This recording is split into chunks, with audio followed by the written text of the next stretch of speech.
या पावरफुल हो, उसका अंत दो तरीकों से आता है। या तो जनता उसे पकड़कर लैंप पोस्ट से लटका देती है, या फिर डिक्टेटर खुशकिस्मत होता या होती है और देश से पलायन करने का मौका मिल जाता है। शेख हसीना दूसरी श्रेणी में आती हैं। 5 अगस्त 2024 बांग्लादेश के इतिहास में एक ऐतिहासिक दिन रहेगा। शेख हसीना 15 साल बाद राज करने के बाद बांग्लादेश से भागती हैं, पलायन करती हैं, वाया इंडिया लंदन की तरफ जा रही हैं, वहां रेफ्यूज मांग रही हैं। उनके ऑफिशियल रेजिडेंस से निकलने के ठीक बाद प्रोटेस्टर्स ने वहां धावा बोल दिया और उनके आलीशान घर को लूट लिया और वहां खाना भी खाया। यहां तक कि उनके पिताश्री को भी ना छोड़ा गया। पिताश्री बांग्लादेश के फाउंडिंग फादर शेख मुजीबुर रहमान की मूर्ति पर भी लोगों ने अपना गुस्सा निकाला। इंडियन मेन स्ट्रीम मीडिया के लिए यह खबर चौंका देने वाली थी। उनके मुताबिक बांग्लादेश में सिचुएशन सडनली खराब हो गई है, जबकि सच तो यह है कि हसीना की उल्टी गिनती कुछ टाइम से चल रही थी। हमने अपने पिछले एपिसोड में यही सवाल पूछा था कि क्या शेख हसीना स्टूडेंट प्रोटेस्ट के चलते अपनी सत्ता, अपनी गद्दी बचा पाएंगी या उन्हें भागना पड़ेगा।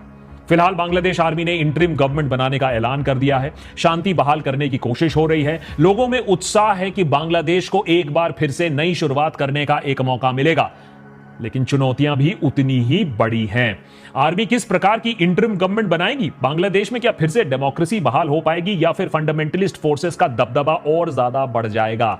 यह सब जानते हैं आज के बांग्लादेश पार्ट 3 एपिसोड में। लेकिन सबसे पहले यह समझने की कोशिश करते हैं कि स्टूडेंट प्रोटेस्ट के चलते एक रंजे हुए डिक्टेटर को क्यों कुर्सी छोड़नी पड़ी और क्यों बांग्लादेश स्टूडेंट्स ने फिर से साबित कर दिया कि तानाशाह चाहे दुनिया भर में कहीं भी हो, स्टूडेंट से वो इतना क्यों डरते हैं। क्योंकि स्टूडेंट्स एक बार अगर कुछ ठान लेते हैं तो उनके सामने चलती किसी की नहीं है। शेख हसीना की उल्टी गिनती शुरू होती है स्टूडेंट प्रोटेस्ट से, जो शुरुआत हुई थी जिसकी एक स्टूपिड कोटा सिस्टम के खिलाफ।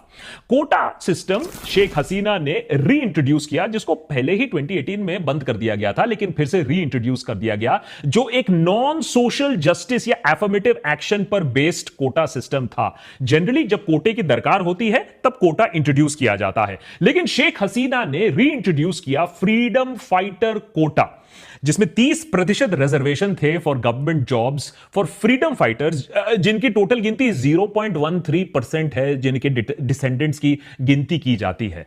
तो यह कोटा था क्या? यह कोटा था शेख हसीना अपने फेवरेट्स को, अपने लोगों को सिविल सर्विस, ब्यूरोक्रेसी और गवर्नमेंट जॉब्स में घुसाने के लिए। स्टूडेंट्स का डिमांड था कि भाई कोटा रिफॉर्म करो, ये 30% ये जो फर्जी का कोटा है इसको हटाओ।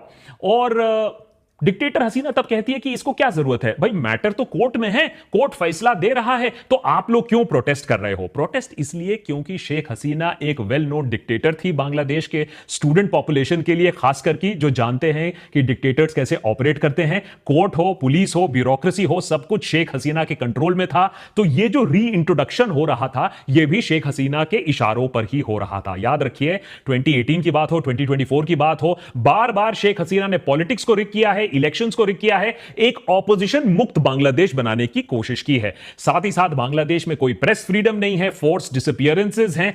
इसके चलते स्टूडेंट्स ने कहा बस अब और नहीं, और वो आ गए सड़क पर। लेकिन सड़क पर उनका जो सामना किया वो था छात्र लीग, जो कि स्टूडेंट विंग है शेख हसीना की पार्टी का, अवामी लीग का, लेकिन ये है तो गुंडे ही। इन गुंडों ने फिर स्टूडेंट्स को चुन चुनकर मारना शुरू किया और पुलिस ने भी अपनी क्रैकडाउन शुरू की। इंटरनेट को बंद करवा दिया गया और बोला जाता है ऑफिशियली 200 लेकिन अनऑफिशियली 1000 लोगों को मार डाला गया, हजारों फिर इंजर्ड हैं। लेकिन स्टूडेंट्स तब भी डटे रहे और लड़ाई करते रहे शेख हसीना के इस कोटा रिफॉर्म के खिलाफ। और जो मार्टर्स हैं वो कहा कि भैया हम इनकी जो मृत्यु हुई है इसको हम वेस्ट नहीं जाने देंगे। फाइनली सुप्रीम कोर्ट ने ये 30% फ्रीडम कोटा हटा दिया। अब लॉजिक तो यही है कि बात यहां खत्म हो जानी चाहिए थी। इस पूरे एपिसोड को हमने कवर किया था अपने एक प्रीवियस एपिसोड में, किस वजह से यह पूरा इंफॉर्मेशन जो ब्लैकआउट हुआ, इस तरीके से क्रैकडाउन हुआ और सुप्रीम कोर्ट ने जो बैकडाउन किया, इसके पीछे जो पूरी स्टोरी थी ये हमने कवर किया।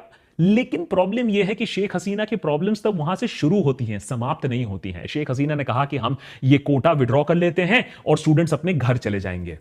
लेकिन ये जो कोटा जब विड्रॉ हुआ, स्टूडेंट्स का जो सब्र का बांध था वो टूट गया था, क्योंकि जिस तरीके से शेख हसीना ने उन पर बर्बरता की, जिस तरीके से बोला जा रहा है 1000 तक को स्टूडेंट्स को मारा, स्टूडेंट्स ने कहा कि अब हम आपको जाने नहीं देंगे। इतना खून खराबा हुआ है, शेख हसीना को माफी मांगनी पड़ेगी, शेख हसीना को रिजाइन देना पड़ेगा, पुलिस और आर्मी जो इन्वॉल्व थे उनको भी जवाब देना पड़ेगा। नतीजे में क्या हुआ? जो काम डिक्टेटर करता है वो काम शेख हसीना ने और किया। इस बार डबल क्रैकडाउन करना शुरू किया। पुलिस ने अरेस्ट करना, टॉर्चर करना, स्टूडेंट लीडर को टॉर्चर करके यह स्टेटमेंट दिलवाया कि नहीं, हम अपना प्रोटेस्ट वापस ले रहे हैं। हेलीकॉप्टर से शूटिंग हुई स्टूडेंट्स के ऊपर, बर्बरता चरम सीमा तक पहुंच गई। पैलेट गन्स का इस्तेमाल हुआ, जिसके बाद स्टूडेंट्स ने कहा कि भाई अब तो ढाका के तरफ कूच करना पड़ेगा, ये हम नहीं जाने देंगे। अब फिर इन्होंने 9 पॉइंट एक डिमांड पहले रखा था, जिसके चलते और भी ज्यादा क्रैकडाउन होता है, तो वो 9 पॉइंट डिमांड फिर 1 पॉइंट डिमांड बन जाता है कि शेख हसीना को रिजाइन देना पड़ेगा। तो कहीं ना कहीं शेख हसीना ही इस क्राइसिस की रिस्पॉन्सिबल है। अगर डेमोक्रेटिकली सॉल्व करने की कोशिश होती तो ऐसा सिचुएशन शायद डेवलप ना हो पाता और वो शायद सत्ता में कुछ और साल तक रह जाती। लेकिन कर्फ्यू, लेकिन रेड, लेकिन फोर्स डिसअपियरेंस के चलते स्टूडेंट्स ने कहा बस और नहीं। इसको भी हमने काफी डिटेल में अपने पार्ट 2 में कवर किया था। अब आते हैं पिछले 24-48 आवर्स में क्या हुआ। 4th ऑफ अगस्त को आप बोल सकते हैं कि हसीना के फाइनल आवर्स शुरू हो गए। ब्लडी संडे 4th ऑफ अगस्त हुआ यूं कि स्टूडेंट प्रोटेस्टर्स ने कहा कि भाई हम तो रैली करेंगे, लेकिन हसीना ने अपने पार्टी एक्टिविस्ट को कहा कि ये जो रैली कर रहे हैं इनके खिलाफ अब आप भी सड़क पर उतर आओ। बैड आइडिया, बिगिनिंग से ही एक बैड आइडिया था, क्योंकि आप एक क्लैश को सेटअप कर रहे हो। यहां आर्मी पुलिस नहीं, छात्र लीग, अब आवामी लीग की छात्र लीग लोगों को काउंटर करेगी। अब ये आवामी लीग के जो एक्टिविस्ट बोलना नहीं चाहिए था, आवामी लीग के ये जो गुंडे हैं ये आर्म्ड थे, इनके पास बंदूकें थी और हसीना तो डिक्टेटर है। हसीना ने सोचा कि ये बंदूक देखकर फिर से जो स्टूडेंट्स मारे जाएंगे, उसके बाद ये प्रोटेस्ट अपने आप नीचे हो जाएगी। कोटा तो मैंने पहले से ही विड्रॉ कर दिया। लेकिन कहीं ना कहीं शेख हसीना का ये कैलकुलेशन बैकफायर करता है। शेख हसीना ने सोचा क्या होगा कि भाई दोनों तरफ से अगर कुछ मारपीट होती भी है, गोलियां चलती भी हैं, दोनों तरफ से जब लोग मरेंगे तो वो कह देगी ये देखिए जमात इसमें इन्वॉल्व था, बीएनपी इसमें इन्वॉल्व था और ये अराजकता फैलाने के लिए किया जा रहा है, मुझे बांग्लादेश को डिस्टेबलाइज करने के लिए किया जा रहा है, इसीलिए मैंने ये कदम उठाया। अब हुआ यूं कि 100 लोग करीबन मारे गए इस एक